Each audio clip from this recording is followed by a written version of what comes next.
जिसने रामायण करवाई, नरसिंह अवतार को आना पड़ा और अपनी पूरी जिंदगी विष्णु को बर्बाद करने में लगा दी। देवता तो क्या, स्वयं नारायण भी उनका कुछ नहीं कर पाए। और सबसे बड़ी बात, वह चिरंजीवी हैं, आज तक मरे नहीं। और एक बार तो ऐसा श्राप दिया नारायण को कि उन्हें भी स्वर्ग छोड़कर उनके सामने प्रकट होना पड़ा। वह कोई साधारण महर्षि नहीं थे। उन्हीं की वजह से सनातन धर्म में अंतिम संस्कार जैसी परंपराओं की शुरुआत हुई। लोग गलत कहते हैं कि रामायण रावण की वजह से हुई। नहीं, उसके पीछे एक ऐसे आर्षि का हाथ था जो अगर न होते तो न सीता हरण होता और न ही माता गंगा का जन्म हुआ होता। आखिर कोई इतना शक्तिशाली कैसे हो सकता है? छल और बल, महादेव और नारायण, कोई भी उनका कुछ क्यों नहीं कर पाया? इसे जानने के लिए हमें जाना होगा ब्रह्मा जी के उन शुरुआती दिनों में जब सृष्टि नई नई बनी थी। तब ब्रह्मा जी ने 7 मानस पुत्र बनाए। उनमें से एक भृगु ऋषि भी थे। वही ऋषि जिन्होंने त्रिदेवों में से कौन सर्वश्रेष्ठ है यह जानने के लिए भृगु ऋषि ने जब विष्णु जी की छाती पर पैर रखा तो भृगु विष्णु के सबसे बड़े भक्त बन गए थे। क्योंकि छाती पर पैर रखने के बाद भी विष्णु जी क्रोधित नहीं हुए, बल्कि भृगु से पूछा,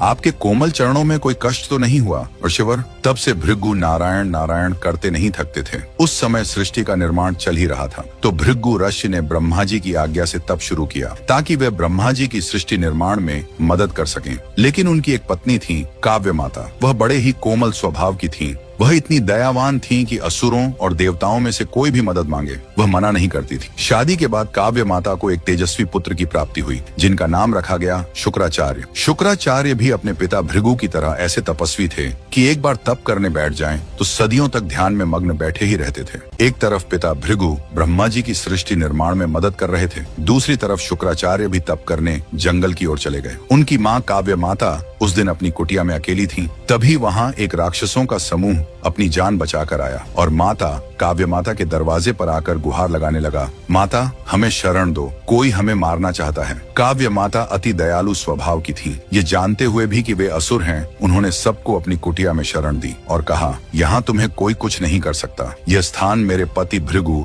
और ऋषि के तेज से बना है। तभी वहाँ भगवान विष्णु प्रकट हुए। उन्होंने काव्य माता से विनती की कि ये सभी असुर अर्षियों के हवन भंग करते हैं और अर्षियों को परेशान करते हैं, इन्हें अपनी शरण मत दीजिए, मैं इनका वध करने आया हूँ। लेकिन माता तो माता थी। उन्होंने कहा, नहीं, मैं अपनी शरण में आए किसी को भी ऐसे मरने नहीं दे सकता, भले ही वह असुर ही क्यों न हो, और मेरी शरण में आए हुए का आप भी कुछ नहीं कर सकते। तब नारायण ने बताया, माता मैं अभी इन सब का वध अपने सुदर्शन से कर सकता हूँ, लेकिन मैं आर्षि के तप और उनकी शक्ति को व्यर्थ नहीं जाने दे सकता। यह स्थान मेरे ही भक्त भृगु और आर्षि के कारण दिव्य है। विष्णु जी ने जब धर्म और अधर्म का ज्ञान माता को दिया तो उन्होंने एक चाल चली। माता ने कहा, ठीक है, लेकिन फिर भी मैं अपनी शरण में आए को ऐसे मृत्यु के पास नहीं जाने दे सकती। अगर आपको इनका वध करना है तो पहले अपने सुदर्शन से मेरा वध करना होगा, ताकि मैं इस जन्म मरण के चक्र से मुक्त हो जाऊं और आपके धाम वैकुंठ में चली जाऊं। विष्णु जी ने तथास्तु कह दिया। विष्णु जी ने माता को अपने सुदर्शन चक्र से मोक्ष का दान दे दिया और असुरों को भी समाप्त कर दिया। लेकिन जब शुक्राचार्य तप से वापस लौटे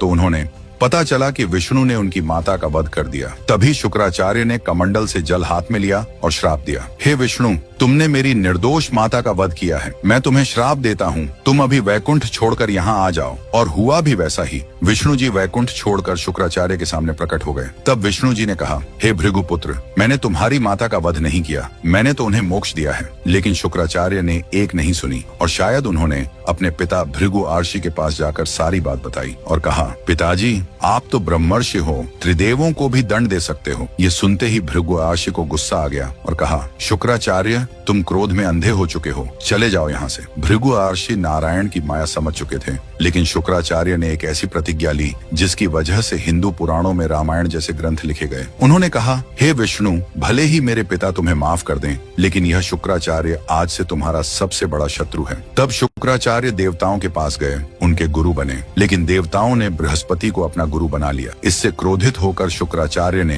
असुरों को शिक्षा देने का निर्णय लिया ताकि असुरों के साथ मिलकर वह विष्णु जी से बदला ले सके। लेकिन देवताओं ने असुरों को युद्ध में परास्त कर दिया। तब शुक्राचार्य ने महामृत्युंजय मंत्र लेने की ठानी और शिवजी को प्रसन्न करने के लिए घोर तप करने लगे। यह देखकर देवराज इंद्र ने भी तप शुरू कर दिया। यह तप कोई साधारण तप नहीं था, क्योंकि यह एक ऐसे मंत्र को प्राप्त करने के लिए था जो मृत को भी जीवित कर दे। तब उन्हें पेड़ पर उल्टा लटक कर सालों तक न जल न भोजन, केवल अग्नि का धुआं ग्रहण करना था। देवराज इंद्र हार गए और शुक्राचार्य ने तप पूरा किया और तब शिवजी ने उन्हें वह मंत्र प्रदान किया। अब जो भी असुर युद्ध में मरता उसे शुक्राचार्य वापस जीवित कर देते। यह सब देखकर देवता त्राहिमाम करते हुए शिवजी के पास गए। तब शिवजी ने कहा, मनुष्य के शरीर में मरने के बाद भी अनंत ऊर्जा होती है। अगर शरीर को अग्नि से भस्म कर दिया जाए तो यह मंत्र काम नहीं करेगा। यहीं से अंतिम संस्कार की परंपरा शुरू हुई। एक बार फिर शुक्राचार्य हार चुके थे, लेकिन उन्होंने अब भी हार नहीं मानी। तब वह राजा बलि के गुरु बने और बलि ने तीनों लोक जीत लिए। लेकिन विष्णु ने वामन अवतार लेकर शुक्राचार्य का यह सपना भी तोड़ दिया और वामन ने जब 3 पग में तीनों लोक नापे तो गंगा उन्हीं के चरणों से निकली थी और राजा बलि को पाताल का राजा बना दिया और वहीं से शुरू हुई देवशयनी एकादशी। लेकिन शुक्राचार्य ने हार नहीं मानी। फिर कुछ समय बाद रावण का जन्म हुआ तो शुक्राचार्य उनके गुरु के भी गुरु बने। अगर शुक्राचार्य रावण के गुरु नहीं होते तो रावण इतना शक्तिशाली नहीं होता और न ही नारायण अवतार श्री राम का दुश्मन बनता। क्या लगता है, शुक्राचार्य ने जो किया वह सही था या विष्णु जी ने जो किया वह? कमेंट में अपनी राय दें। और अगर वीडियो पसंद आया हो और ऐसी रहस्यमयी हिंदू पुराणों की कथाएं सुनना चाहते हो तो वीडियो को अपने दोस्तों को भी दिखाएं ताकि उन्हें भी पता चले कि अंतिम संस्कार की शुरुआत कहां से हुई।